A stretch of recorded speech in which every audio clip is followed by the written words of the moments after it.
Araw-araw, ginagamit natin ang ating mga banyo, ngunit nagtaka ka na ba kung bakit hindi natin naamoy ang lahat ng dumi at gas mula sa imburnal?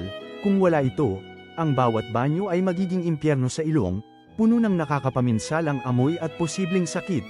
Ito ay isang misteryo na matagal nang nalutas ng isang simpleng imbensyon na nakatago lang sa paningin natin. Ang sikreto, ito ay nasa ilalim ng inidoro, ang trap o siphon.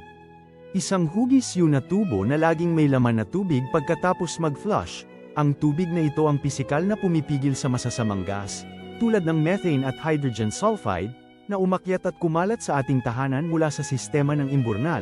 Kaya't sa susunod na gamitin mo ang inidoro, alalahanin ang henyo sa likod ng simpleng disenyo nito.